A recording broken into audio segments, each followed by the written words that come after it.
Hello students, कैसे हो आप। आज हम आपके स्टैंडर्ड 9 ज्योग्राफी का चैप्टर नंबर 5, इसका आज हम लेक्चर नंबर 1 स्टार्ट करने वाले हैं।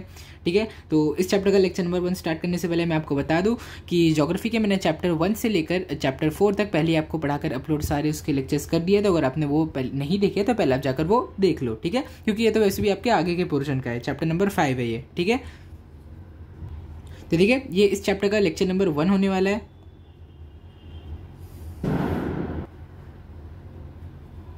और जहाँ तक मुझे लगता है कि ये चैप्टर आपका 3 लेक्चर्स में पूरा का पूरा कंप्लीट हो जाएगा। ठीक है, तो देखिए इस चैप्टर का नाम क्या है, प्रेसिपिटेशन। अब प्रेसिपिटेशन मतलब पहले आपको समझना पड़ेगा प्रेसिपिटेशन क्या होता है। तो देखो, अगर मैं आपको एकदम सिंपल एग्जांपल दूं तो आप देखे होगे ना, आपने रेनफॉल, स्नोफॉल, हेल स्टॉर्म, ऐसे ढेर सारे आपने देखा होगा ना फिनोमेना। रेनफॉल आपने देखा होगा, स्नोफॉल आपने देखा होगा, फिर हेल स्टॉर्म आपने देखा होगा। ये सब अलग अलग टाइप के प्रेसिपिटेशन होते हैं। ठीक है, तो अभी इसके और ज़्यादा टाइप्स क्या होते हैं, कैसे डिफरेंट टाइप्स ऑफ प्रेसिपिटेशन होती है, इनका असर क्या पड़ता है हमारे एनवायरनमेंट पे, इम्पैक्ट क्या पड़ता है, इस सब के बारे में हम इस चैप्टर में पढ़ेंगे। ठीक है, तो यहाँ पे सबसे पहले आपको कुछ एग्जांपल्स दिए गए हैं। क्या बोला है, can you tell observe the pictures, a sentence describing the pictures has been given, you describe the picture by writing some additional sentences. ठीक है, तो ये तो आपकी एक्टिविटी है, ये आप अपने मन से लिख सकते हो। तो यहाँ पे ना आपको कुछ पिक्चर्स दी गई है, पिक्चर्स के बारे में कुछ यहाँ पे आपको बोला गया है। देखो ये पिक्चर के बारे में क्या बोला गया है कि जो ग्रास का ब्लेड है, जब विंटर का टाइम होता है तो अगर सुबह में कभी भी आप ऐसे किसी जो घास रहती है ना, आप कभी भी घास को जब देखोगे ना विंटर के टाइम पे, तो आपको ना उस घास के इस पे आपको ऐसे ड्रॉपलेट्स दिखेंगे विंटर के टाइम पे। अगर समर के टाइम पे जाओगे तो नहीं दिखेगा, विंटर के टाइम पे दिखते हैं। ठीक है, तभी इसके बारे में कुछ एडिशनल आपको लिखना, आप लिख सकते हो। अब से पूछा है कि ये वाटर आता कहाँ से है। ये वाटर ना वाटर वेपर से आता है, और ये वाटर वेपर कहाँ प्रेजेंट होती है, एटमॉस्फेयर में प्रेजेंट होती है। उसकी वजह से ये वाटर इसके ऊपर जमा हो जाता है आके। ठीक है, snow is found everywhere in the winters इन कश्मीर। ठीक है, अगर आप देखो हम लोग के यहाँ जब भी विंटर पड़ता है तो वहाँ पे बस ठंडी पड़ती है, हमें तो सिर्फ ठंडी महसूस होती है। हमारे यहाँ कभी बर्फ गिरती है क्या? नहीं गिरती ना। अगर आप मुंबई, आप महाराष्ट्र में रहते हो तो आपको ऐसी कोई जगह नहीं मिलेगी जहाँ पे बर्फ गिरे, है ना, क्योंकि महाराष्ट्र ऐसी रीजन में आता ही नहीं जहाँ पे बर्फ गिरे। ठीक है, तो लेकिन कश्मीर, क्योंकि कश्मीर एक हायर एल्टीट्यूड पे प्रेजेंट है वो रीजन, इसीलिए कश्मीर में आपको हर जगह आपको बर्फ दिखेगी। ठीक है, अब यहाँ पे आपसे क्या पूछा गया कि हमारे सराउंडिंग में क्यों नहीं स्नो होती, तो वो मैंने आपको बता दिया, क्योंकि हम थोड़ा लोअर एल्टीट्यूड पे प्रेजेंट है, इसलिए हमारे यहाँ स्नो नहीं मिलती है। हमें उतना कम टेम्परेचर हमारे यहाँ कभी होता ही नहीं महाराष्ट्र में कि हमें कभी स्नोफॉल देखने को मिले। अभी देखो यहाँ पर क्या दिया है, यहाँ पे आपको स्नो दिख रही होगी, है ना। ये देखो यहाँ पे आपको पूरी जगह स्नो दिख रही है। अभी यहाँ पे देखो, यहाँ पे आपको क्या दिखेगा, यहाँ पे आपको रेनफॉल यहाँ पे आपको दिख रही है। देखो यहाँ पे इसमें आपको सही से दिख नहीं रहा होगा, पता नहीं क्यों इन लोग ने ऐसी इमेज ही दी है कि आपको सिर्फ फॉग दिखे। ये यहाँ पे रेनफॉल हो रही है। ठीक है, ऐसे बारिश, इसीलिए मैं आपके लिए यहाँ पे बारिश बना देता हूँ। ठीक है, यहाँ पे बारिश हो रही है। ओके, तो भी यहाँ पे क्या बोला गया कि हमारे यहाँ जनरली बारिश इंडिया में कब से कब तक होती है, जून से लेकर सितंबर तक जनरली हमारे यहाँ बारिश होती है। कभी कभी अक्टूबर तक भी चली जाती है बारिश, वो मतलब कोई फिक्स्ड उसका बाउंड्री नहीं है ना, एक महीना आगे पीछे हो सकता है बारिश का। How do rain droplets form. अब रेन ड्रॉपलेट कैसे फॉर्म होते हैं ये भी आपको पढ़ना है कि कंडेंसेशन कैसे होता है जब वाटर का टेम्परेचर बहुत ज़्यादा कम हो एयर का टेम्परेचर जब बहुत ज़्यादा कम हो जाता है, जो वाटर वेपर होती है, वाटर वेपर लिक्विड वाटर बन जाती है, और इस प्रोसेस को हम बोलते हैं कंडेंसेशन। जब टेम्परेचर लो हो जाता है एयर का तो हमारे रेन ड्रॉपलेट्स हमारे बन जाते हैं। अभी क्या बोला, अभी देखो यहाँ पर आपको फॉग दिख रहा है, यहाँ पर बारिश नहीं है। देखो यहाँ पर बारिश की जगह आपको क्या दिख रहा है, देखो बारिश की जगह यहाँ पे आपको दिख रहा होगा कि यहाँ पे फॉग है। देखो ये फॉग दिख रहा है, लेकिन यहाँ पर असली में फॉग है। ओके, तो यहाँ पे क्या बोला है, लंदन में ऐसे फॉग आपको दिखते रहते हैं आफ्टरनून विंटर्स में। ठीक है, why don't we have fog like this in afternoon winter in our region, क्योंकि हमारा रीजन ही ऐसी जगह पे सिचुएटेड है कि हमें फॉग वाली कंडीशंस मिलेंगे ही नहीं। ठीक है, some hailstone destroy the standing crops in the field. अच्छा, तो ये देखो यहाँ पर अगर आप थोड़ा जूम करके देखोगे, यहाँ पे आपको देखोगे तो देखो आपको ऐसा नहीं लगेगा ये आइस के पत्थर है। यहाँ पे देखो ढेर सारे छोटे छोटे पत्थर आपको दिख रहे हैं ना, ये जो सारे पत्थर है इसको हम बोलते हैं हेल। तो आपने कभी भी देखा होगा, अगर आप कभी अपने गांव गए होगे, या फिर हो सकता है मुंबई में तो आपको ऐसे हेल स्टॉर्म ज़्यादा देखने को नहीं मिलते हैं, लेकिन आप अगर कभी अपने गांव गए हो तो आपको अपने गांव में से देखने को मिलता होगा कि आसमान से बारिश के साथ साथ ऐसे बड़े बड़े पत्थर भी गिरने लगते हैं। कभी कभी बारिश के साथ गिरते हैं, कभी कभी अकेले भी गिरते हैं, ऐसे पत्थर गिरने लगते हैं। ये पत्थर किसके होते हैं, आइस, वाटर के बने होते हैं ना ये पत्थर। आप सीधे सीधे इसको आइस बोल दो, बर्फ, ऊपर से बर्फ नहीं बोल सकते, इसको आइस बोलेंगे। इस आइस के इतने बड़े बड़े गोले ऊपर से नीचे गिरते हैं, है ना, तो उसको आप बोलते हो हेल स्टॉर्म। अब ये हेल स्टॉर्म जो है जब फसलों पे गिरता है तो फसल के सारे स्टेम्स को तोड़ देता है, फिर इसकी वजह से क्या होता है कि वो फसल बर्बाद हो जाते हैं। ठीक है, अब यहाँ पे आपसे पूछा है कि why don't we get hail stones frequently. अब वो हमें क्यों नहीं मिलते फ्रीक्वेंटली, वो भी तो हम आगे देखने ही वाले कि क्यों बनेगा ऐसा। ठीक है, अब देखते हैं geographical explanation. 70.8% part of Earth's surface is full of water. The distribution of water is very uneven. At some places the water storage is limited, while other places it is ample. ये तो यहाँ पे क्या बोला गया कि हमारी अर्थ का 70.8% हिस्सा जो है वो पूरा पानी है, और जो पानी का डिस्ट्रीब्यूशन है वो एकदम इवन नहीं है, कहीं पे ज़्यादा पानी है कहीं पे कम पानी है। ठीक है, ये यहाँ पे बोला गया है। We see experience the different forms of condensation as shown in the pictures above and in figure 5.1 these forms of condensation occur due to the water vapour in the atmosphere. ठीक है, तो अभी देखो जो भी हमने एग्जांपल देखा ना, हमने क्या देखा, हमने रेनफॉल देखा, हमने फॉग देखा, हमने स्नोफॉल देखा, फिर हमने क्या देखा, फिर हमने ड्यू ड्रॉप फॉर्मेशन देखा। ड्यू ड्रॉप क्या होता है, जो आपको अभी मैंने दिखाया था ना, घास के ऊपर जो पानी जमा हो जाता है उसको हम बोलते हैं ड्यू ड्रॉप्स। ठीक है, तो वो सारे अलग अलग फॉर्म ऑफ कंडेंसेशन है। कंडेंसेशन क्या होता है, जब भी पानी वाटर वेपर से लिक्विड या आइस में कन्वर्ट हो जाए उसे हम बोलते हैं कंडेंसेशन। ठीक है, अब ये कंडेंसेशन देखो यहाँ पे आपको बोला गया वाटर वेपर की वजह से होता है। वाटर वेपर कहाँ होती है, एटमॉस्फेयर में प्रेजेंट होती है। ठीक है, as the atmospheric condition change, we see changes in the form of condensation. On winter mornings, we find dew in area located at higher altitude. Snowfall occurs while it rains in other places. Some places experience dense fog while some experience hailstones suddenly and face crop destruction. तो इस paragraph में पूरा आपको क्या बताया गया है कि एटमॉस्फेयर के ऊपर डिपेंड करता है कि कंडेंसेशन कौन से फॉर्म में होगी। अब वो बारिश होगी, हेल स्टॉर्म होगा, आइस गिरेगी या फिर स्नोफॉल होगी, ये किसके ऊपर डिपेंड करता है, एटमॉस्फेयर की कंडीशन पे डिपेंड करता है। कोई अगर आप जाओगे कोई एटमॉस्फेयरिक कंडीशन यानी कि कोई जगह पे अगर आप जाओगे तो हो सकता है विंटर में वहाँ पे आपको घास के ऊपर पानी दिखे सुबह सुबह, या फिर कोई जगह आपको बारिश दिख सकती है, कोई जगह आपको स्नो दिख सकती है, कोई जगह आपको हेल स्टॉर्म दिख सकता है, कोई जगह आपको फॉग दिख सकता है ना। ये सब अलग अलग जगह की कंडीशंस पे डिपेंड करता है। अब वो कैसे और कौन से कंडीशंस पे डिपेंड करता है वो हम अभी देखेंगे। ठीक है, देखते हैं precipitation. Water falls in solid और liquid from the cloud to ground. ठीक है, अब जो वाटर होता है वो या तो सॉलिड फॉर्म में गिरता है एयर से ग्राउंड पे, या तो वो लिक्विड फॉर्म में गिरता है। अगर लिक्विड फॉर्म में गिरेगा तो क्या होगा, बारिश होगी। अगर सॉलिड फॉर्म में गिरेगा तो क्या होगा, स्नो गिरेगी या फिर आपका हेल स्टोन्स गिरेंगे। ठीक है, यहाँ पे देखो snow, hail stones, rainfall are major forms of precipitation. ठीक है, तो अभी जो स्नोफॉल होता है, जो रेनफॉल होता है, जो हेल स्टॉर्म होता है, वो सब हमारे प्रेसिपिटेशन के कुछ मेजर फॉर्म्स है। ये देखो यहाँ पे ये क्या है, ये रेनफॉल है, ये क्या है, ये हेल स्टोन्स है ना, तो ये हेल स्टॉर्म हो जाएगा। ये क्या है, ये है स्नोफॉल। ठीक है, और ये क्या है, ये फॉग है आपका। ठीक है, अब देखते हैं कि स्नो कैसे बनती है।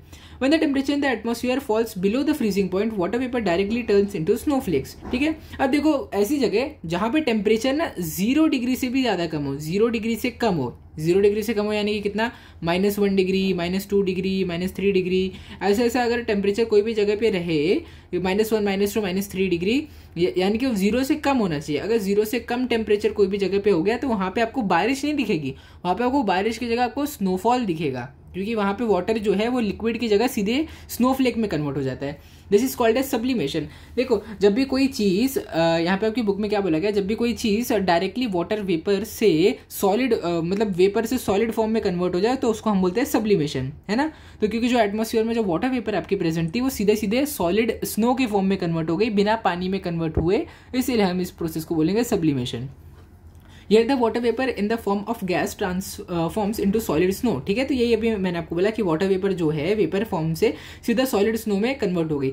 Precipitation in the form of solid particles of snow is known as snowfall। ठीक है, अब जब प्रेसिपिटेशन में जब वाटर वेपर हमारी स्नो के में कन्वर्ट हो जाएगी तो ऐसी बात है, हम उसे रेनफॉल तो बोलेंगे नहीं। रेनफॉल का पता अगर वाटर वेपर लिक्विड में कन्वर्ट होती, लेकिन क्योंकि ये वाटर वेपर सॉलिड स्नो में कन्वर्ट हुई इसीलिए हम इसको बोलेंगे snowfall. In high latitudinal and temperate regions, snowfall occur at the mean sea level, while in tropical region, snowfall occurs at higher altitude than the slow line altitude। ठीक है, तो यहाँ पे क्या बोला गया है कि वो एरियाज जो पहले से ही थोड़ा हाई एल्टीट्यूड पे सिचुएटेड है, हाई लैटिट्यूडनल लोकेशन है, मतलब वो थोड़े ऊपर सिचुएटेड है, तो वहाँ पे आपको सी लेवल पे भी वहाँ पे आपको स्नोफॉल दिखेगी। क्यों दिखेगी? क्योंकि स्नोफॉल मेनली आपको कौन सी जगह पे दिखता है, जो जगह थोड़ी ऊंचाई पे जो जगह सिचुएटेड होती है, ठीक है। अब क्योंकि लैटिट्यूडल और टेम्परेट रीजन पहले ही थोड़ी ऊंचाई पे सिचुएटेड होते हैं, इसीलिए वहाँ पे आपको सी के यहाँ पे आपको स्नोफॉल देखने को मिलती है। लेकिन ट्रॉपिकल रीजन जो थोड़ा नीचे सिचुएटेड है, इनका एल्टीट्यूड थोड़ा कम होता है जो ट्रॉपिकल रीजन है, तो इसीलिए ट्रॉपिकल रीजन में आपको रेनफॉल कहाँ देखने को मिलेगी, जहाँ पे बहुत ज़्यादा हाइट हो, ठीक है, जैसे पहाड़ों के ऊपर आपको रेनफॉल दिखेगी। अभी हमारे इंडिया को ही देख लो कि इंडिया भी हमारा थोड़ा बहुत आप देखोगे तो ट्रॉपिकल रीजन में ही हमारा इंडिया लाई करता है। तो वही अब देखो महाराष्ट्र थोड़ा नीचे सिचुएटेड है ना, हमारे एल्टीट्यूड में महाराष्ट्र जो जगह पे सिचुएटेड है उसकी हाइट थोड़ी कम है, तो इसीलिए हमें यहाँ पर हमें रेनफॉल नहीं मिलेगी। लेकिन वही इंडिया में अगर आप थोड़ा हायर एल्टीट्यूड वाले रीजन यानी जम्मू कश्मीर या फिर आप हिमाचल प्रदेश में जाओगे तो वो थोड़े ऊपर सिचुएटेड है, तो इसीलिए वहाँ पे आपको स्नोफॉल दिखेगी, ठीक है। As snow is in the solid form, it does not flow like water. Obvious सी बात है, अगर वो पानी जैसी लिक्विड नहीं है स्नो, तो वो पानी जैसे फ्लो भी नहीं करेगी। Layers of snow get deposited when the snow accumulates on a large scale, then the transport and communication system of that area collapses. Obvious सी बात है, देखो अगर बारिश रोड पे अगर बारिश होती है, अब यही एग्जांपल आप सोच लो, अगर आपके रोड पे बारिश होती है, क्योंकि वाटर जो है बारिश हो तो लिक्विड के फॉर्म में है ना, वाटर के फॉर्म में है। अब क्योंकि वाटर हमारा लिक्विड है इसलिए वो बह जाता है, नालों में बह जाता है ना, पानी जब रोड पे गिरता है तो वो नालों के अंदर बह जाता है और रोड को ब्लॉक तो नहीं करता है ना। हाँ, जब बहुत ज़्यादा बारिश हो तो रोड ब्लॉक हो जाता है, लेकिन जब कम बारिश हो तो रोड ब्लॉक नहीं होता। लेकिन स्नो देखो, स्नो क्योंकि सॉलिड फॉर्म में है तो इसीलिए जब स्नो रास्ते पे पड़ेगी तो यहाँ पे पूरा अक्यूमुलेशन ऐसे कर देगी, देखो पूरी ऐसी स्नो इधर उधर पूरी जमा हो जाएगी, तो इसकी वजह से कार यहाँ से आगे और पीछे जा नहीं पाएगी, है ना। तो इसीलिए देखो ज़्यादा स्नोफॉल पड़ने की वजह से यहाँ पे कितना बड़ा यहाँ पे ट्रैफिक जाम लग गया, देखो यहाँ से शुरू हो रहा है यहाँ पर खत्म हो रहा है, देखो। पीपल लिविंग इन दो season have to protect themself from frost bite. अब फ्रॉस्ट बाइट क्या होता है? फ्रॉस्ट बाइट वो चीज़ होती है जब आपका हाथ या फिर कोई भी आपका शरीर का हिस्सा बहुत ज़्यादा देर तक ठंड में रह जाए तो उस वहाँ पे आपको पड़ जाती है फ्रॉस्ट बाइट, ठीक है। और ये फ्रॉस्ट बाइट बहुत सीरियस कंडीशन होती है। अगर मान लो आपके हाथ पे फ्रॉस्ट बाइट हो गया और अगर आपने टाइम पे उसका ट्रीटमेंट नहीं कराया तो आपका हाथ भी काट के अलग करना पड़ सकता है, इतना सीरियस होता है ये फ्रॉस्ट बाइट, ठीक है। When the snow melts, the region gets water, ठीक है। ऑब्वियस सी बात है कि जब ठंडी के टाइम पे स्नो आके जमा हो जाएगी। अब स्नो क्या है? स्नो पानी से ही बना है ना आखिर में, तो जब ठंडी के बाद जब गर्मी का टाइम आएगा तो वो स्नो देखो मेल्ट होके पानी दे देगी उस रीजन को। देखो यहाँ पे पहले यहाँ पे पूरी स्नो जमी हुई थी, अब जब थोड़ी बहुत गर्मी आई तो ये देखो यहाँ पे पानी जमा होने लगा, है ना, क्योंकि ये बर्फ जो थी वो पिघलने लगी है, ठीक है। चलिए अब आगे देखते हैं। डू यू नो, अभी डू यू नो में क्या है? Snow cap mountains and frozen lake. Snow cap mountain, ये देखो माउंटेन, ये देखो ऐसे नहीं लग रहा है इन्होंने स्नो की एक कैप पहनी है ना, ऐसे ही लग रहा है ना देखने में। तो इसीलिए हम ऐसे माउंटेन्स को जिसपे बर्फ पूरी स्नो पड़ी रहती है उसे हम बोलते हैं स्नो कैप माउंटेन्स। और फ्रोजन लेक, ये देखो फ्रोजन लेक है ना, अभी तो ये थोड़ी टूट गई है, लेकिन जब ये पूरी फ्रोजन लेक थी तो पूरा यहाँ पे एक आपको आइस की लेयर दिख रही थी, ठीक है। अब यहाँ पे देखते हैं, there is a difference between ice and snow. देखो आइस और स्नो सेम नहीं होते, दोनों अलग होते हैं। आइस मतलब बर्फ और स्नो मतलब स्नो होता है। आइस को तो हम बर्फ बोलते हैं, देखो हिंदी में हम दोनों को ही बर्फ बोलते हैं, कि स्नो को भी हम बर्फ बोलते हैं और आइस को भी बर्फ बोलते हैं, लेकिन असली में दोनों अलग होते हैं। आइस अलग होती है, स्नो अलग होती है। अब वो कैसे होती है हम देखते हैं अभी यहाँ पे। In areas located at higher altitudes and higher latitudes where the temperature falls below 0 degree Celsius, precipitation occur in the form of snow। ये तो हमने अभी पढ़ ही लिया है कि हायर एल्टीट्यूड वाले रीजन्स में जो वाटर होता है वो स्नो के फॉर्म में गिरता है, water vapour. Snow is friable and opaque, ठीक है। अब स्नो देखोगे, स्नो को अगर आप देखोगे तो आप ऐसे धीरे से अगर ऐसे दबा दोगे तो टूट जाएगी। और ओपेक मतलब क्या? स्नो के आर पार आपको नहीं दिखता है। स्नो को अगर आप देखोगे तो उसके आर पार नहीं दिखेगा। भाई अगर आप आइस देखोगे, आप आइस को ऐसे करोगे तो आइस नहीं टूटेगी और आइस के आपको आर पार भी दिखता है, ठीक है। तो ये देखो, ये पहला डिफरेंस है उन दोनों के बीच में। This snow accumulates in the form of layers on top of each other। तो देखो ऐसे लेयर बाय लेयर स्नो जमा होती रहती है, पहली लेयर, दूसरी लेयर, तीसरी लेयर, ऐसे स्नो ना जैसे जैसे गिरती रहती है अपने ऊपर एक के ऊपर एक जमा होती रहती है। Because of the pressure from upper layers the lower layers of the snow become homogeneous, massive and transparent, ठीक है। तो अभी देखो जब बहुत ज़्यादा यहाँ पे ढेर सारी लेयर्स जमा हो जाती है तो इन लेयर्स की वजह से क्या होता है, इस सबसे नीचे वाली जो लेयर होती है उसके ऊपर बहुत ज़्यादा प्रेशर जमा हो जाता है। अब वो उतना ज़्यादा प्रेशर इसके ऊपर आ जाता है तो इसकी वजह से ये ना थोड़ी एकदम बड़ी सी बन जाती है और ट्रांसपेरेंट बन जाती है। जो नीचे वाली जो है बर्फ वो ट्रांसपेरेंट बन जाती है, ठीक है। Massive transport snow formed in such a way is called as ice. अब देखो ये जो स्नो है 1 2 3 4 मान लो 10 लेयर है स्नो की। अब ये 10 की 10 लेयर, सबसे नीचे वाली लेयर पे इतना ज़्यादा प्रेशर जमा रही है कि ये लेयर थोड़ी सी चिपटी हो गई है, यानी कि थोड़ी सी पतली हो गई है ये लेयर, ठीक है। और थोड़ी सी पतली होने के बाद ये जो लेयर है आपकी, ये लेयर थोड़ी सी पतली हो गई है और ट्रांसपेरेंट हो गई है। अब ये पतली और ट्रांसपेरेंट होने के बाद बन गई है आपकी आइस, क्योंकि इसके आर पार आपको दिख रहा है। अगर ये स्नो होती तो ये ट्रांसपेरेंट नहीं होती, लेकिन ये ट्रांसपेरेंट है क्योंकि ये आइस है ना। अब आगे देखते क्या दिया, when the temperature drops below freezing point, a layer of ice forms on lake surface and this layer floats on surface of a reservoir. This ice is not related to snowfall directly. ठीक है, तो अभी देखो जरूरी नहीं है कि ice ऐसे ही बने, जैसे यहाँ पे मैंने आपको बताया ना कि जब 10 लेयर स्नो की एक साथ सबसे नीचे वाली पे प्रेशर बहुत ज्यादा अप्लाई करेंगे तो यहाँ पे एक आइस की लेयर बन जाएगी नीचे, लेकिन जरूरी नहीं है कि हमें हमेशा ऐसे ही आइस बने। देखो अगर आप देखोगे ठंडी वाले जो रीजन्स होते हैं वहां पे ना ये जो पानी है ना, यहाँ पे ये पानी के टॉप लेयर पे आप देखोगे ठंडी के टाइम में आइस जम हो जाती है, आइस। ठीक है, अब इसको आप आइस कौन से बेसिस पे बोल सकते हैं, देखो इसके आर पार आपको दिख रहा है ना, ये देखो यहाँ पे जो आइस के लेयर्स है इसके आपको आर पार दिख रहे हैं। अगर इसके आर पार नहीं दिखते तो स्नो होते हैं, लेकिन दिख रहा है मतलब ये आइस है। तो क्या होता है, ये जो पूरी रिवर का जो सरफेस है यहाँ पे पूरी की पूरी आइस जमा हो जाती है ठंडी के टाइम पे। ठीक है, लेकिन क्या देखो यहाँ पे आइस तो जमा हो गई, लेकिन क्या यहाँ पे ऐसा कुछ हुआ जो मैंने अभी आपको नीचे बताया था कि 10 स्नो की लेयर एक साथ प्रेशर जब लगाएगी तब जाके आइस बनेगी, ऐसा तो नहीं हुआ ना। तो इसलिए यहाँ पे बोला गया है कि यहाँ पे जो आइस बनी है ये स्नोफॉल से रिलेटेड नहीं है। ठीक है, इसलिए यहाँ पे बोला गया this ice is not related to snowfall directly. अब ये डायरेक्टली उससे रिलेटेड नहीं है क्योंकि स्नो की वजह से नहीं बना है, तो खुद से बना है। ठीक है, चलिए अब देखते हैं कि हेल स्टॉर्म क्यों आता है। ठीक है, तो देखो when there is a lot of heat on the earth's surface the upward air blows at a greater speed because of this upward flow the temperature of the air reduces and condensation of water takes place। तो देखो क्या होता है कि ना, जब देखो ये मान लो अर्थ की सरफेस है, अभी जो अर्थ की सरफेस है, जब हमारे अर्थ के सरफेस से बहुत ज़्यादा सूरज की लाइट पड़ती है तो ये सरफेस कैसी गर्म हो जाती है, कैसे हॉट हो जाती है सरफेस। ठीक है, तो अब इसकी वजह से क्योंकि ये सरफेस गर्म हो गई है, ठीक है, अब यहाँ पे तो डेंसिटी का एक कॉन्सेप्ट आता है जो आपको समझना पड़ेगा। लेकिन अगर आपको मैं सीधी भाषा में आपको बताऊँ कि थोड़ा आपको एक फन वे में अगर मैं बताऊँ कि आपको याद रखना रहे, देखो अभी तो मैं ऐसे आपको बता दूंगा कि जो लैंड है वहाँ पे एयर की डेंसिटी कम हो जाती है, ऊपर एयर की डेंसिटी ज़्यादा हो जाती है गर्मी की वजह से, फिर हाई डेंसिटी से लो डेंसिटी पे हमारा एयर फ्लो करता है, ये सब आपको समझ में नहीं आएगा। ठीक है, तो अगर मैं आपको सिंपल भाषा में बताऊँ तो देखो अगर आप मान लो आप यहाँ पर खड़े हो, ठीक है, आप यहाँ पर खड़े हो और मैं आपको उड़ने की ताकत दी कि आप उड़ के आप हवा में जा सकते हो। ठीक है, अब ये जो सरफेस है बहुत ज़्यादा हॉट हो गई, बहुत ज़्यादा गर्म हो गई, इतनी ज़्यादा गर्म हो गई कि आपके पैर यहाँ पे जलने लगे हैं। ठीक है, अब ये पैर क्योंकि ये सरफेस अर्थ की सरफेस बहुत ज़्यादा हॉट हो चुकी है सन की वजह से, तो अब आपके पास तो हवा में उड़ने की पावर है ना, तो आप क्या करोगे, आप इस गर्मी से बचने के लिए आप हवा में उड़ के ऊपर चले आओगे, है ना, आप हवा में एकदम ऊपर चले आओगे ताकि जितनी आप ऊपर जाओगे उतनी आपको गर्मी कम महसूस होगी, है ना। सेम वही तरीके से जो वाटर वेपर है, क्योंकि इतनी ज़्यादा गर्मी यहाँ पे एक्यूमुलेट हो गई है, यहाँ पर बहुत ज़्यादा गर्मी है अर्थ के सरफेस पे, इसीलिए ऊपर जाने लगती है। ऊपर क्यों जाने लगती है, गर्मी से बचने के लिए, है ना, जितनी ये ऊपर जाएगी उतना टेम्परेचर कम होते जाएगा, है ना। तो सेम ये तरीके से आप ऐसे कॉन्सेप्ट समझने की आपको जरूरत नहीं पड़ेगी, आप सीधे ही ऐसे याद कर सकते हो। ठीक है, अब क्योंकि जो वाटर वेपर है उसको बहुत ज़्यादा गर्मी महसूस हुई, इसीलिए वो हवा में बहुत ज़्यादा ऊपर चली गई, है ना। अब जैसे जैसे ये हवा में ऊपर जा रही है वाटर वेपर, इसका टेम्परेचर कम होते जा रहा है। अब टेम्परेचर जैसे ही कम होते जाएगा तो ये वाटर वेपर वाटर की जगह, मतलब वेपर फॉर्म की जगह ये लिक्विड और सॉलिड फॉर्म में कन्वर्ट होने लगेगी, है ना। और इस प्रोसेस को हम क्या बोलते हैं, कंडेंसेशन। ठीक है, तो अब इसकी वजह से क्या होता है कि डार्क कलर के क्लाउड, एकदम काले बादल आपको देखने को मिलते हैं।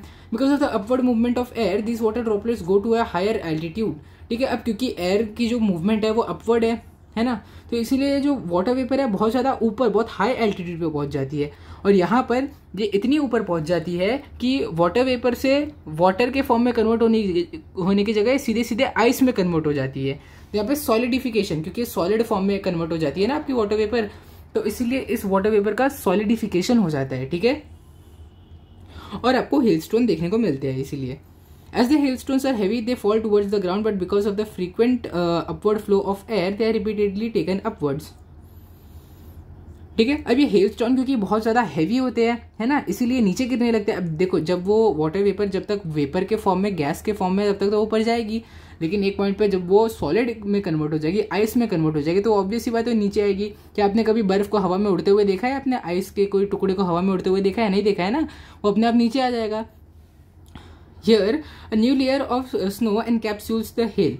ठीक है, अब देखो जैसे जैसे देखो ऐसा नहीं है कि जैसे ही वाटर वेपर जैसे ही स्नो में कन्वर्ट हो गई वो वैसे ही नीचे आ जाएगी, वो धीरे धीरे मतलब एक छोटा पीस बनेगा, फिर थोड़ा बड़ा पीस बनेगा, फिर उससे बड़ा पीस बनेगा, फिर एकदम जब बहुत बड़ा पीस बन जाएगा तब जाके वो नीचे आना शुरू करेगा ना। ऐसे थोड़ी है कि छोटा सा एक पीस बनते ही वो नीचे आ जाएगा, है ना। तो देखो जैसे जैसे छोटा पीस बड़ा बनते जा रहा है, इसके आजू बाजू एक स्नो की लेयर आपको देखने को मिलेगी। वही यहाँ पे उसी की बात किया, a layer of snow encapsulates the hail. तो ये स्नो की जो लेयर है ये इस हिल के आजू बाजू एनकैप्सुलेट यानी कि इसके आजू बाजू जमा होने लगेगी। ठीक है, this happens quite a few times and concentric layers are formed while the hail grows in size. देखो कॉन्सेंट्रिक लेयर मतलब क्या, मैं आपको दिखाता हूँ अभी। ये देखो अब यहाँ पे मान लो पहली लेयर आई आइस की, है ना, इस छोटे से हिल पर पहली लेयर आई आइस की, फिर देखो ये पहली लेयर के ऊपर एक और लेयर आई, दूसरी लेयर आ गई। अब देखो ये जो पहली लेयर थी उसके ऊपर एक तो थी, दो भी पहले से थी, इनके ऊपर तीसरी लेयर एक और आ गई। तो इसकी वजह से क्या हो रहा है कि हेल का साइज बढ़ते जा रहा है। किसकी वजह से? स्नो की वजह से हेल का साइज बढ़ते आ रहा है ना। अब एक पॉइंट पे इतना बढ़ जाएगा कि ये हेल इतना बड़ा होकर नीचे गिरने लगेगा। Hence the concentric layers are formed। तो ये भी हमने देखा, these big heavy hailstones fall rapidly to the ground because of gravity। Obviously बात है, जब आप कोई बिल्डिंग से एक पत्थर नीचे फेंकते हो तो कितनी जोर से जाके गिरता है, ये तो फिर भी कितनी ऊंचाई से नीचे गिरते हैं, है ना। तो इसीलिए इनके पास बहुत ज्यादा पावर होती है। ये अगर आपके सर पे गिरे ना तो आपको बहुत सीरियस इंजरी भी हो सकती है। ठीक है, we call the precipitation of this type as hail shower. हम लोग इसको क्या बोलते हैं? Hail shower. ठीक है, आप हो सकता है आप अपनी नेटिव भाषा में कुछ अलग बोलोगे कि हवा से बर्फ पड़ रहा है, बर्फ के गोले पड़ रहे हैं, आप ऐसे बोल सकते हो, लेकिन इंग्लिश में अगर आप देखोगे तो इसको हम बोलते हैं हेल शावर्स। ठीक है, बिकॉज ऑफ हेल क्रॉप्स में get destroyed and loss of life and property में ऑल्सो अकर। ठीक है, अभी जो हेल है ये क्योंकि इतनी ज्यादा फोर्स से नीचे गिरते हैं तो इसकी वजह से कई लोगों की जान भी जा सकती है और बहुत ज्यादा प्रॉपर्टी का नुकसान भी हो सकता है। अभी मान लो कि आप शहर में रह रहे हो और आपके शहर में हेल स्टॉर्म आ जाए, है ना, तो बहुत सारे घरों के कांच टूट जाएंगे, जो बाइक और कार बाहर खड़ी है वो खराब हो जाएगी। क्यों खराब हो जाएगी? क्योंकि बर्फ के गोले इतने बड़े बड़े उसके ऊपर गिरने लगेंगे तभी। ठीक है, तो यहाँ पे आपसे देखो ये हमने अभी हेल स्टॉर्म के बारे में पढ़ लिया। अभी ये लास्ट इसका पैराग्राफ देखते हैं। उससे ये पैराग्राफ बताने से पहले हम आपको ये वाली एक आपसे फन यहाँ पे क्वेश्चन आपसे पूछा गया है, तो ये भी मैं आपको बता देता हूँ। तो यहाँ पे आपसे क्या बोला गया कि जब आप रेनकोट कब पहनते हो? जब आपको अपने आप को बारिश से बचाना है। लेकिन फिर आगे आपसे क्या पूछते हैं कि जब हेल स्टॉर्म पड़ेगा तो आप अपने आप को कैसे बचाओगे, है ना। तो इसका कोई आंसर नहीं है। हेल स्टॉर्म जब पड़ेगा आपको घर में ही रहना पड़ेगा, बाहर नहीं निकल सकते। ठीक है, क्योंकि कोई तरीका ही नहीं है हेल स्टॉर्म से बचने का। अगर आप कार में भी जाओगे तो कार भी आपकी खराब हो जाएगी, क्योंकि हेल स्टॉर्म ना इतनी जोर जोर से पड़ेंगे ना, हो सकता है आपके रूफ में ही होल कर दे। ठीक है, अब आगे देखते हैं। हेल्स अकर इन समर इन इंडिया। देखो अब आप क्या सोचोगे कि अरे हेल स्टॉर्म है ना, हवा से बर्फ पड़ रही है, मतलब ये तो पक्का ठंडी में होना चाहिए, क्योंकि ठंडी में तो इतनी ठंडी होती है कि जो पानी है वो बर्फ बन जाए, है ना। लेकिन ऐसा बिल्कुल नहीं है। हेल स्टॉर्म ना आपको समर में देखने को मिलता है, विंटर में नहीं देखने को मिलता, समर में देखने को मिलता है। क्योंकि मैंने अभी आपको बताया ना, जब हमारी जो अर्थ की सरफेस से बहुत ज़्यादा हॉट हो जाती है तब जाके जो हवा है ऊपर जाने लगती है और हेल के फॉर्म में नीचे गिरती है। ठीक है, तो इसलिए आपको याद रखना है कि ये समर के टाइम में होता है, विंटर के टाइम में नहीं होता हेल। इन इंडिया, ठीक है, ये हमारे इंडिया में तो ऐसे ही दिखता है। Africa and some part of South Asia. ठीक है, इन जगहों पर इंडिया, अफ्रीका और साउथ ईस्ट एशिया के कुछ पार्ट्स में हमें समर में हिल स्टॉर्म देखने को मिलता है। ठीक है, hills do not occur in equatorial areas because of the heat in atmosphere. ठीक है, अब इक्वेटोरियल एरियाज में आपको हेल्स नहीं दिखेंगे। क्यों नहीं दिखेंगे? क्योंकि भले से ही आपका जो अर्थ की सरफेस है कितनी भी हॉट हो जाए और वो कितना भी ऊपर चले जाए, वहाँ का टेम्परेचर इतना कम कभी होता ही नहीं है कि वाटर वेपर बर्फ के फॉर्म में कन्वर्ट हो। इसीलिए आपको इक्वेटोरियल एरियाज में हेल देखने को नहीं मिलेगा। ठीक है, hails do not occur in cold zones because of lack of upward flow. ठीक है, अब देखो क्योंकि कोल्ड एरियाज में तो मैंने आपको बताया ना कि हमें क्या चाहिए, हमें ज़मीन हॉट चाहिए, हॉट बहुत ज़्यादा हॉट और गर्म हमें ज़मीन चाहिए। ठीक है, लेकिन कोल्ड जोन में आपकी ज़मीन कभी गर्म होगी ही नहीं, अब ज़मीन नहीं गर्म होगी तो हवा ऊपर भी नहीं जाएगी, है ना। तो इसलिए कोल्ड रीजन से भी आपको हेल देखने को नहीं मिलता है। ठीक है, तो देखो यहाँ पर इसमें आपको ट्राई दिस में क्या बोला गया, लेट अस मेक रेन। तो अभी देखो, अभी तो आपने आज तक हमेशा रेन के बारे में पढ़ा होगा या फिर रेन को देखा होगा, है ना, कि कैसे रेन गिरती है वो आपने देखा होगा, है ना। कभी भी अगर आप रेनफॉल के टाइम पे कभी भी अगर आप अपने घर से बाहर देखोगे तो आपको रेनफॉल दिखेगी, है ना, और हमेशा से आपने पढ़ा ही होगा। लेकिन इस ट्रिक की मतलब इस एक्टिविटी की हेल्प से जो यहाँ पे बोल दी गई है आपको, इस एक्टिविटी की हेल्प से आप अपनी खुद की बारिश बना सकते हो। ठीक है, देखो सुनने में कितना अच्छा लग रहा है कि आप खुद से खुद की बारिश आप बना सकते हो। बिल्कुल वैसे ही जैसे आपके एटमॉस्फेयर में बारिश होती है, सेम वही बारिश आप खुद से भी बना सकते हो। ठीक है, तो अभी देखो इसके लिए क्या क्या चाहिए। अगर आपको करना है ये एक्टिविटी तो आप कर सकते हो, मैं आपको बता देता हूँ इसके लिए आपको क्या क्या चाहिए। देखो एक वर्टिकल ग्लास कंटेनर चाहिए विद अ मेटल लिड। तो यहाँ पे अगर मैं आपको दिखाऊँ, ये देखो ये एक ऐसा आपको एक ग्लास का कंटेनर चाहिए, ग्लास का रहना चाहिए, ठीक है। स्टील का अगर रहेगा तो आपको अंदर के बारिश नहीं दिखेंगे, ठीक है, ठीक है। इसके साथ साथ आपको एक मेटल की लिड चाहिए। ये जो लिड है ये मेटल की होनी चाहिए, ठीक है, क्योंकि मेटल ही एक अच्छा कंडक्टर है हीट का, तो इसलिए आपको मेटल की लिड चाहिए, एक ग्लास कंटेनर चाहिए, और फिर आपको क्या चाहिए देखते हैं अभी। आपको कुछ हॉट वाटर चाहिए, गर्म पानी चाहिए आपको, फिर आपको नेल चाहिए, जो खील नहीं होते वो खील आपको चाहिए, आपको हैमर चाहिए, आपको कुछ आइस क्यूब लगेंगे, और आपको मिलेगा चाहिए एक हैंडफुल ऑफ सॉल्ट, यानी कि इतनी सी आपको सॉल्ट चाहिए होगी, ठीक है। अब चलिए देखते हैं कि ये आपकी जो एक्टिविटी है इसको करना कैसे है।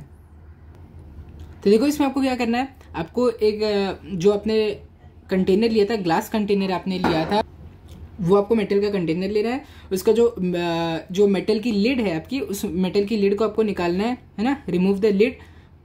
पहले आपको कंटेनर लेना है, कंटेनर की आपको लिड निकालना है, फिर क्या करना है आपको, वो जो लिड है उसको आपको लेना है, और फिर देखो मैं आपको यहाँ पे दिखाता हूँ। ये देखो, मान लो ये है आपकी ग्लास का जार, ठीक है, ग्लास कंटेनर जो आपको यहाँ पे लेने बोला है। अब ये है उसका ढक्कन, ठीक है, उसका ढक्कन यहाँ पर है। अब इसका ढक्कन आपको निकालना है, इसका ढक्कन आप निकालो, ठीक है, ये मान लो उसका ढक्कन है, ठीक है, इसका ढक्कन है। फिर यहाँ पे आपको क्या करना है, आपको अपना जो नेल है उसको लेना है, जो खील है उसको लेना है, और आपको अपना हथौड़ा लेना है, ठीक है, हथौड़ा यानी कि हैमर। फिर आपको ना वो हैमर को ऐसे लेना है, इसको पकड़ना है, और फिर ना इसको आपको एक नंबर ऑफ होल्स यहाँ पे आपको करने हैं। इस खीले को यहाँ पे पकड़ोगे, हैमर से एक जगह मारोगे हल्के से, फिर दूसरी जगह हल्के से मारोगे ऐसे ऐसे करके, फिर तीसरी जगह ऐसे हल्के से ऐसे ऐसे करके मारोगे। ऐसे आपको कम से कम 8 से 10 जगह आपको ऐसे ही खीले की हेल्प से थोड़ा थोड़ा एक डेंट देना है। लेकिन आपको ये ध्यान रखना है कि इस लिड के अंदर होल नहीं हो, ठीक है, बस आपको छोटे छोटे मतलब ऐसे डेंट करने हैं, होल नहीं करना है आपको, ठीक है, होल मत करना है इसमें। अब क्या करना है उसके बाद आपको, चलिए देखते हैं इसके बाद आपको क्या करना है इसमें। Hit the lid on upper surface at a number of time, ये मैंने आपको बता दिया कि आपको क्या करना है यहाँ पे, ठीक है। फिर आपको क्या करना है, 1/3 ऑफ कंटेनर को स्टीम्ड वाटर के साथ आपको फिल करना है, स्टीम वाटर, ठीक है, उबला हुआ नहीं होना चाहिए, वो स्टीम होना चाहिए, यानी कि उसको बस आपको थोड़ा सा गर्म करना है, उसको उबालना नहीं है उस पानी को, ठीक है। तो चलिए इसको मैंने 1/3 मैंने इसको भर दिया, ठीक है। अब ये वाटर कैसे है, वाटर स्टीम्ड है, स्टीम बॉइल्ड नहीं है, ये स्टीम्ड है, ठीक है, स्टीम्ड वाटर है ना, यानी कि इससे बस थोड़ी थोड़ी स्टीम इससे निकलेगी, लेकिन ये उबला हुआ पानी नहीं होना चाहिए, ठीक है, क्योंकि उबला हुआ पानी होगा तो आपको दिखेगा ही नहीं, इसमें रेनफॉल नहीं दिखेगी उबले हुए पानी में, ठीक है। Now put the lid on the container and close it tightly, take care that the steam in the container should not go out, ठीक है। तो देखो यहाँ पे मैं आपके लिए स्प्लिट स्क्रीन रख लेता हूँ, ठीक है। देखो ऐसे स्प्लिट स्क्रीन रखने की वजह से मैं आपको एक्सपेरिमेंट भी बता पाऊंगा इसमें क्या, और ये आपको स्टेप्स भी सारे पढ़ के बता पाऊंगा, ठीक है। देखो ये जो लिड है अब आपको इसके ऊपर रख देना है, ठीक है, इसको आपको क्लोज करके रख देना है, ठीक है। चलिए इसको मैं क्लोज कर, इसको इस लिड को इसके ऊपर डाल देता हूं, ठीक है,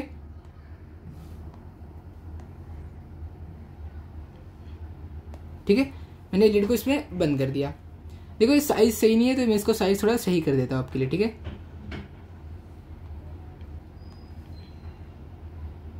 जो लिड थी ये इसने इस लिड को अपने जार के ऊपर रख दिया है, ठीक है। अब इसके बाद आपको क्या करना है, now put the lid on container and close it tightly, इसको एकदम टाइट तरीके से आपको बंद कर देना है। Take care that steam in the container should not go out. अब इसके अंदर की जो स्टीम है, इसके अंदर से स्टीम निकल रही होगी ना इस पानी के अंदर से, क्योंकि ये हमारा स्टीम्ड वाटर है ना, तो आपको ये ध्यान रखना है कि इसके आजू बाजू से कहीं से स्टीम बाहर नहीं निकले। आपको इसको इतना टाइटली बंद करना है कि स्टीम सिर्फ इसके अंदर हो, ये अंदर से बाहर नहीं जानी चाहिए, ठीक है, ये सिर्फ स्टीम अंदर होनी चाहिए। अब आपको आगे क्या करना है, यहाँ पे on the lid put ice cubes, handful of rock salt and a little water, ठीक है। तो अभी आपको क्या करना है, ये देखो यहाँ पे अभी आपने आइस लिया था ना, मैंने आपको बोला था शुरू में कि आपको आइस भी लेना है इस एक्सपेरिमेंट में, तो यहाँ पे आपको इन आइस क्यूब्स को लेना है। इस आइस क्यूब यहाँ पे जो ढेर सारे हैं, इन आइस क्यूब्स को इस लिड के ऊपर रखना है, ठीक है। ये अपने आइस क्यूब्स इस लिड के ऊपर रख दिए। फिर आपको क्या बोल रहा है कि हैंडफुल ऑफ रॉक सॉल्ट और थोड़ा सा पानी। तो अभी मैंने आपको क्या बोला था, आपको मैंने बोला था ना कि सॉल्ट भी आपको रॉक सॉल्ट भी लेना है, तो वो सॉल्ट आपको इसके ऊपर थोड़ी थोड़ी गिरानी है, वो रॉक सॉल्ट आपको इसके ऊपर गिरानी है थोड़ी थोड़ी, और थोड़ा सा आपको इस पर पानी डालना है, थोड़ा सा, एकदम थोड़ा सा, ज़्यादा नहीं, बस 4 से 5 बूंद पानी आपको इसके ऊपर डाल देना है, ठीक है। तो ये जब आपने कर दिया, इतनी चीज़ें आपने कर दी, ठीक है। तो अब इसके बाद क्या होगा कि आपको 10 से 15 मिनट रुकना है, और फिर जब आप 10 से 15 मिनट रुकोगे आपको क्या दिखेगा कि यहाँ पर छोटे छोटे बादल जैसे आपको दिखेंगे, ठीक है, छोटे छोटे। सच में मैं ऐसे एग्जैजरेट नहीं कर रहा हूँ, ये सच में ऐसा होगा कि छोटे छोटे आपको यहाँ पे बादल टाइप ऐसे दिखेंगे और यहाँ पे बारिश होने लगेगी। देखो कितना अच्छा तरीका ये है कि आप खुद से अपनी बारिश बना सकते हो, ठीक है। तो मुझे उम्मीद है ये एक्सपेरिमेंट आपको समझ गया होगा अच्छे से। यहाँ पे आपको पेशेंटली 10 से 15 मिनट रुकने हैं, जैसे ही आप करोगे वैसे ही आपको बारिश नहीं मिलेगी, ठीक है। यहाँ पे आपको बोला भी गया कि 10 से 15 मिनट आपको रुकना पड़ेगा। ये देखो ये बच्चे कितने खुश हो रहे हैं, ये यहाँ पे बारिश देख के, यहाँ पे इसमें तो आपको अच्छे से नहीं दिख रहा होगा, लेकिन जब आप खुद करोगे आपको अच्छे से बारिश दिखेगी, ठीक है। अब मुझे लगता है लेक्चर यहाँ पे आपको बहुत ज़्यादा एक्सटेंड हो चुका है, इसीलिए ये एक्सपेरिमेंट को यहाँ पर हमें इस लेक्चर को एंड कर देना चाहिए, ठीक है। अब नेक्स्ट लेक्चर में हम आगे देखेंगे कि रेनफॉल कैसे होती है, क्या होती है, इसके बारे में डिटेल में नेक्स्ट लेक्चर में देखेंगे, ठीक है। तो मुझे उम्मीद है कि अलग अलग टाइप के प्रेसिपिटेशंस आपको समझ गया होगा, आपको स्नोफॉल, आपको हेल स्टॉर्म समझ गया होगा कि ये सब कैसे होता है, ठीक है। और अभी तक हमने इस चैप्टर में जो भी पढ़ा सारे के सारे कॉन्सेप्ट्स आपके एकदम क्रिस्टल क्लियर हो गए होंगे। तो अगर आपको वीडियो अच्छा लगा होगा तो इस वीडियो को लाइक करो, शेयर करो और चैनल को सब्सक्राइब करो। Thank you.